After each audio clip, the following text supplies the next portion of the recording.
Please welcome the Reverend Kathryn Cardinal. Yay! Hey, yes. I'll just put this before I take my mask off. Since it's Halloween, I still have my mask on. I really was going to wear this hat for a bit, but when it's floppy, it doesn't really work. And it turns out my head is too big. So I'm sure that'll get us a few interesting comments about the big head and the Halloween piece. I'm going to turn it right off. Oh, what a morning. Good morning. Thank you for us all being here. For those of you that were in our take one for the meditation, let's just all practice being at a side for a while. Because if we're not going to laugh about this, what's the point of doing it? So we've taken a collective deep breath. We're delighted that you've joined us You've joined us in virtual world. And I'm here to talk about the power of intention. And our power of intention is to have fun doing this. Absolutely. It was so great that Reverend Tim mentioned the goblins are going to get you if you don't watch out.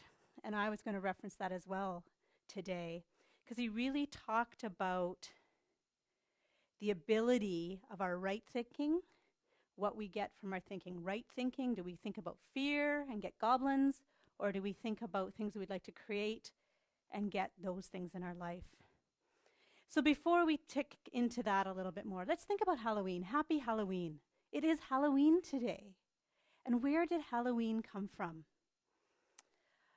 And why is it one of the biggest holidays that we have now in Western culture? I think it's because we get to imagine, we get to create, and we get to be creative in that, and we get to plan, create our own ritual. We didn't have a lot of things that people said, you must do it this way for Halloween. You can pretty much do whatever you want for Halloween. And I wonder if that's that inner yearning that allows us to, that is allowing society to decide and create it as being such a large holiday at this moment in time. Traditionally, it was the night before the traditional All Saints' Day, which was a holy day. Halloween, holy day. It came from that. It came from the Celtic and the Druid tradition. And traditionally, it was where the lights, or the jack-o'-lanterns, would go before and light the way into the next world of darkness.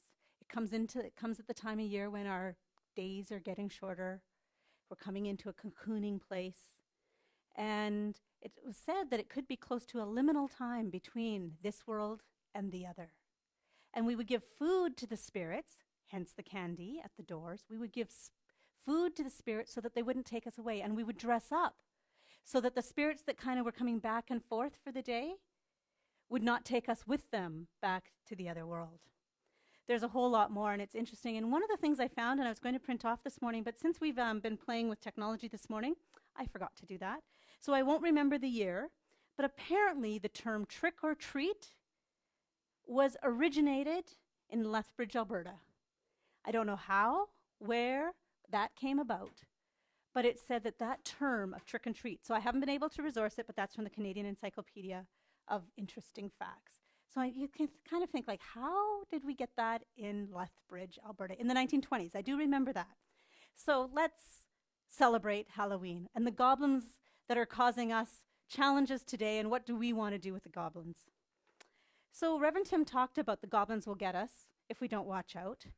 And it was all about changing our thinking. And he challenged us last week to think about the possibilities, to look at the possibilities and know what is the possibility for ourselves in this moment. The question is, how many of us have done that this week? How many of us actually took the time to think about the questions that we had after last week's talk, and either maybe take some action or even give some time to reflect upon them? Our work here in the Science of Mind is about cause and effect. Our work is that idea of trick or treat. If we think rightly or in alignment with that which we would like to create, we get our treat. But if we are thinking incorrectly or not in alignment, because it's not really a right or wrong, if it's not in alignment with that which we would like to create, then we get tricks played upon us because the law is always working. So we talk a lot about affirmative prayer in the science of mind, and we call this spiritual mind treatment. So when we do our treatment, we can get our treats as well. Holmes says about this, treatment is a definite, conscious, concrete thing. There is intention in a treatment, and there should be a definite acceptance. So that's what Holmes, the founder of the Science of Mind and Centers for Spiritual Living, says about treatment. This technology or tool that he provided and synthesized that would allow people, if you follow some steps or do it, practice and do it, the key is doing it, we will have definite results. The question then is, why does it sometimes not seem to work? Why do we have an intention and it doesn't seem to show up in our life? That's the trick or treat part. Our actions don't always seem congruent with our intention. I'm going to share a story, something called point and call. And the point of this is to how can we get our actions to be in more congruence with what we say we would like to have. So my first story today is about the Japanese subway, Japanese railway. They have an interesting practice that they do that is for safety and allows them to run on time. This tool could be a tool that could help us get a handle on our current habits, because sometimes it is our current habits that cause us not to get what we think we want or say we want in our intention. Because our human brain is a prediction machine. How many times do we do things on autopilot? We have an example of someone came in today and told me a story about being on autopilot. We pick up on cues and we do things automatically.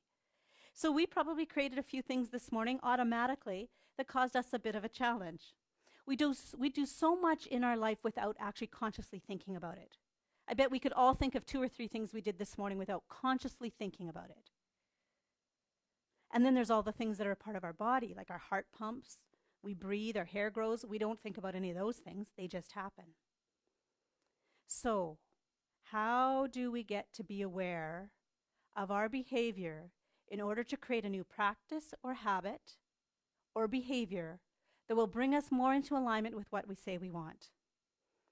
How do we stop from falling into old patterns before we even realize what is happening? For example, it could be I want to text less, but I have my phone in my pocket all the time, or I want to scroll less, I have less screen time. I want to watch less TV maybe. What happens? The remote is right there beside my couch and it's really easy. So those are 2 things that I kind of do unconsciously. I am getting to the story of the subway. Sometimes our responses are so encoded within us that our act seems just to come out of nowhere. We don't even consciously think about our actions. It starts with a change of awareness. So the change of awareness can be using a tool that the Japanese subway railway people use. The operators that run the train, they have the habit, behavior, protocol of pointing at different objects and calling out commands. So if they are approaching a signal, they point at the signal and they say, "Signal is green."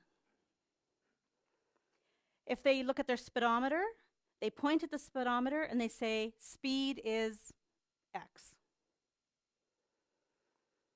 If they are checking their time to leave the station, they point at the timetable and they call out the time, 10:45 or whatever we are at the moment. On the platform, other employees are doing the same thing. As they're pointing or they're checking the train to make sure it's all clear, they're actually pointing before they call out all clear. What a great safety opportunity. So, when every detail is pointed out and named and called out, it brings us a much more conscious awareness to what is happening. We're using multiple senses, our eyes, our mouth, our ears, because we're hearing it, and our body, a kinesthetic option as well. This is so effective that when they started measuring this, they found that they really decreased mistakes a lot. Their error rates went down 85%, and their accidents went down 30%. New York City subway put this also into their protocol. They did the pointing part. They didn't do the call-out part. They did the pointing part. When they pointed things, their incidents came down 57%. So there's some scientific research around why that's effective. Why is it effective? It's raising our level of awareness from a non-conscious behavior, which is our habit, to a more conscious level. When a behavior is automatic, we are much less likely to think consciously about it. So when we're trying to change a behavior or a habit or an action, the key is to maintain our awareness to what we're actually doing, bringing it to that conscious awareness. So the point and calling is one tool we can use to identify habits. It raises our level of awareness from non-conscious habit to a more conscious level by verbalizing our actions.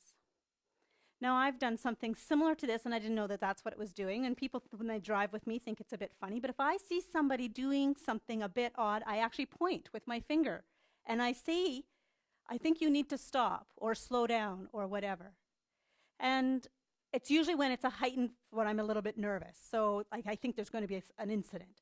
And that just helps me be aware of the moment of what might happen. Now, I didn't know that that's what I was doing, and I don't even know where or how I picked up on this habit. Sometime, it was something, though, since I've studied science of mind, so it was probably something I'd heard through my studies that I thought, there's an opportunity, because it's setting an intention and creating a oneness with that other driver or whatever it might be, so that they hear my message of be safe and not have me be in an incident. So it's protecting me. I have a second tool that we can use. It's called habit stacking. So again, how do we change behavior? How do we want our intention to actually show up in our experience when we're having trouble having our intention show up?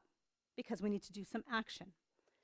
So we can do action for a couple of days, and then we find out it's still not working because we forget, we get bored, whatever it might be. So how can we develop it into more of a practice? So a habit stacking tool is to just to tie the desired behavior into something that we already do each day. So, for example, after I wash my hair and I'm blow drying my hair, I will read while I'm doing it. I'm stacking those two things together so they become a habit, and it was an opportunity for me to be able to find and carve time to be able to read more in my experience. So, for example, spiritual practices or affirmations. That also can be a way, if we wanted to do more of that, how do we stack it onto something that we currently already do to allow us to be able to build a new habit? And the third one is implementation intention. The intention around implementation intention is to make a plan beforehand about when and how and where you want to act. So basically how you want to implement. There are 3 groups that show how this study can work. It's a study that was done in Great Britain. They had 3 groups, and what they were trying to do, their habit was to exercise more. So the first control group was, all they needed to do was track how much they exercised during a week. The second group was the motivation group. They were asked to track their exercise, but they also got to read some really great literature about why it was so good to exercise. They were called the motivation group.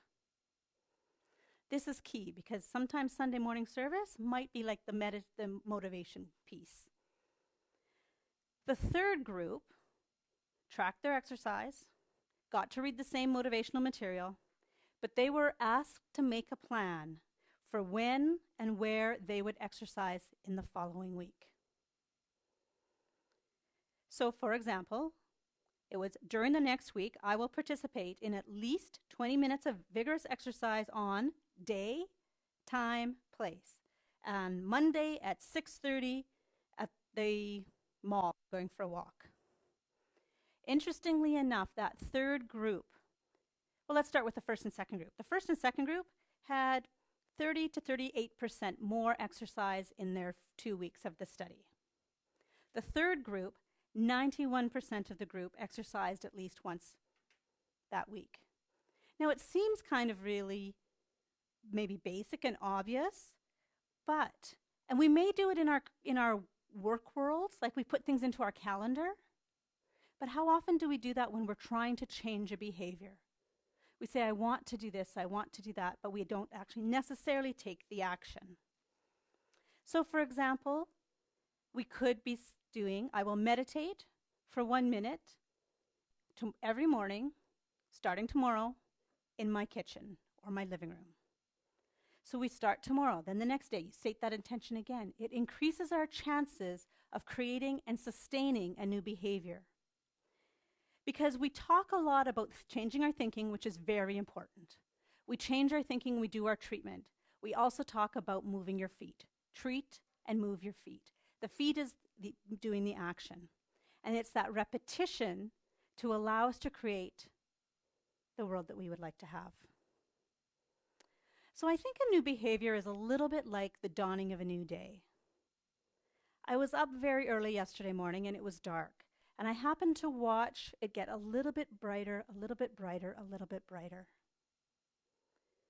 Now, the reason it's getting brighter is because of the perpetual movement of the earth. So the earth is moving. There's this momentum happening. And the effect is it gets lighter and lighter, but there is absolutely the need for motion. What motion is it that we are going to be doing for ourselves? I have a poem by Margaret Wheatley.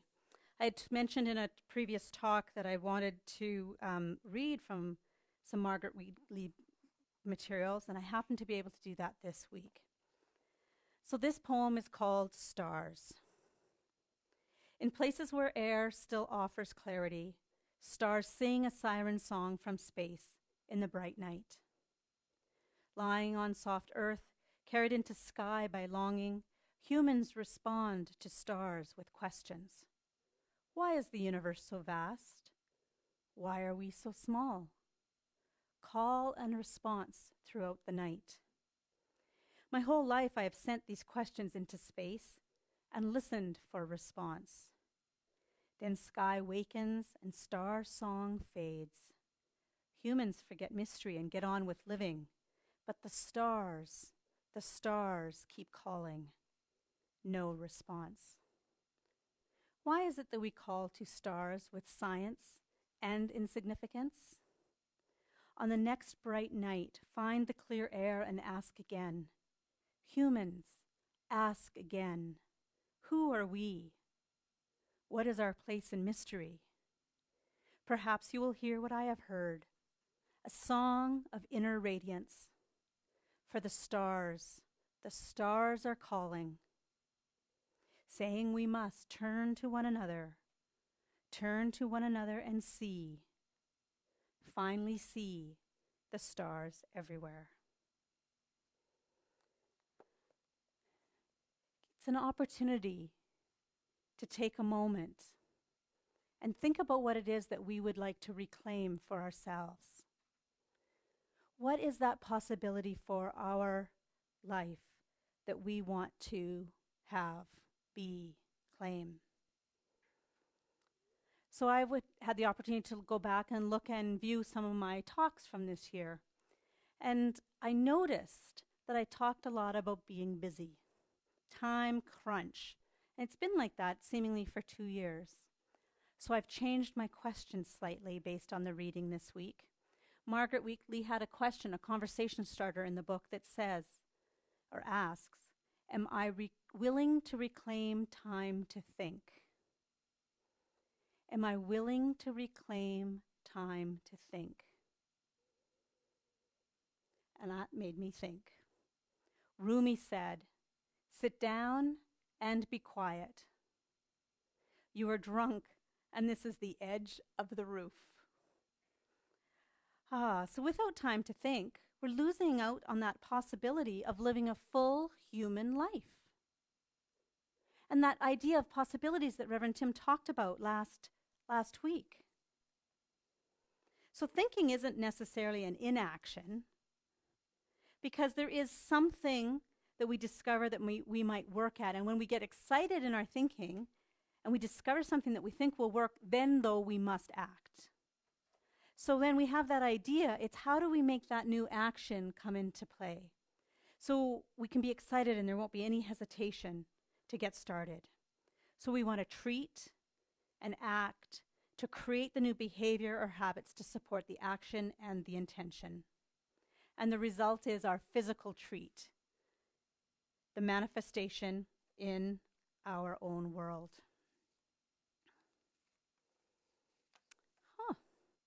I have had something disappear. And there it is. So my question today is, what is possible for me? What is possible for you? What would you like to create? Imagine, think of the enjoyment and the excitement of all of the kids and adults that are dressing up tonight in that idea of creativity that's come out of imagination. What would you like to create? What new ritual would you like to have in your experience? I will share one more quick story about the opportunity and the need to remember to think. I went to visit a friend who lives way east of town, kind of like south of Ardrossan. So a fair distance, probably about half an hour from my house on Sherwood Park Freeway. I'd been there 3 times in 10 days, and it was the first time I'd been there was the first time I'd been there. She'd always come into the city. I had divine intervention that night. My cell phone was dead. I pulled it out to check something, and I said, "Oh, my phone is dead. I can't check that right now." They said, "Oh, do you want to charge it?" And I said, "Yeah, it might be a good idea. It's dark, and I'm kind of out in the country." So we charged the phone and we visited a bit longer. As I was leaving,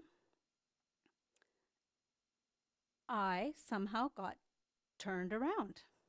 I wasn't thinking, I was planning. We're planning an event, and I was thinking about my next step, so I wasn't conscious about where I was going. So even though I'd been there 3 times, once I drove, the second time I was a passenger, and the third time was this night. But I grew up in the country. I'm used to kind of how cars, how the grid lines work, and I'm used to dark nights, and so no big deal. But I'm driving along, and all of a sudden I'm thinking, this doesn't look familiar. I've been here twice. This is not the same kind of look. There was supposed to be lights.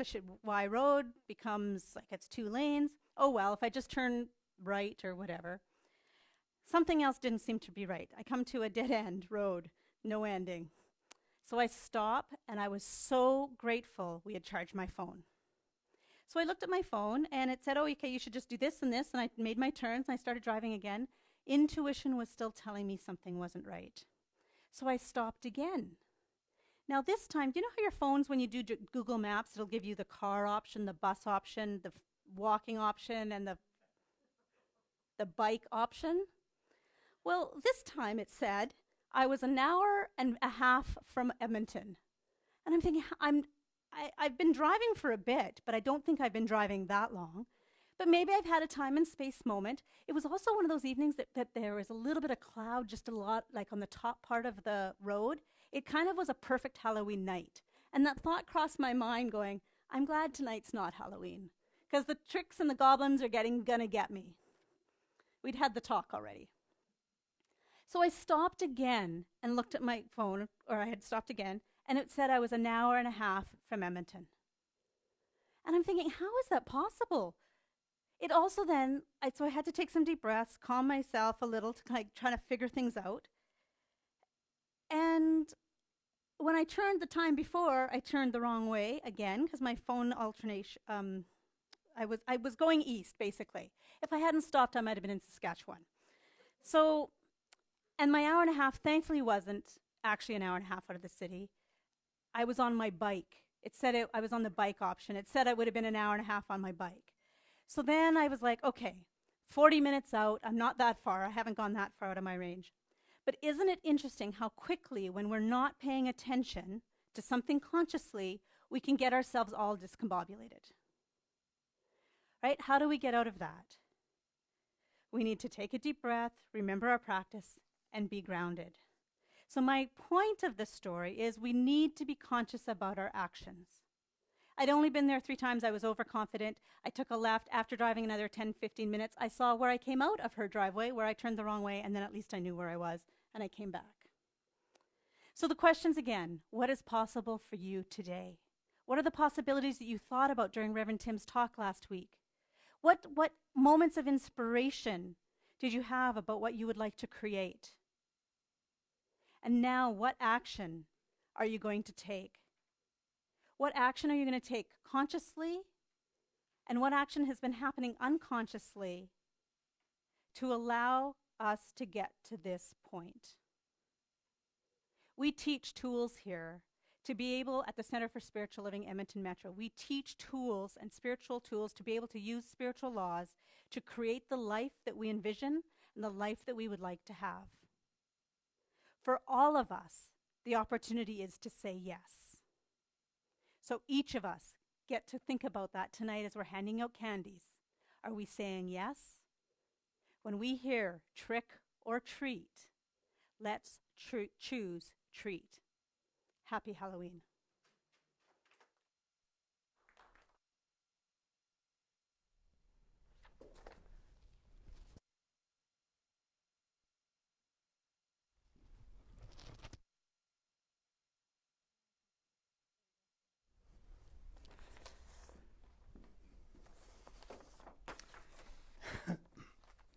That was a great talk. Intention in treatment. Action congruent with our true beliefs. How do we stop old patterns? I like the idea of point and call out. I like the idea of paying attention to where we're going. How do we do this in our spiritual lives? Identify habits. How do we live in awareness fully, wholly, and completely? I love the intention of the awareness and the implementation of it. As you were talking, Reverend Kathryn, I was thinking about David Alt's one song where he talks about too much spirit walking, not enough human, or too much spirit talking, not enough human walking. And I think that's what we do sometimes, is we forget.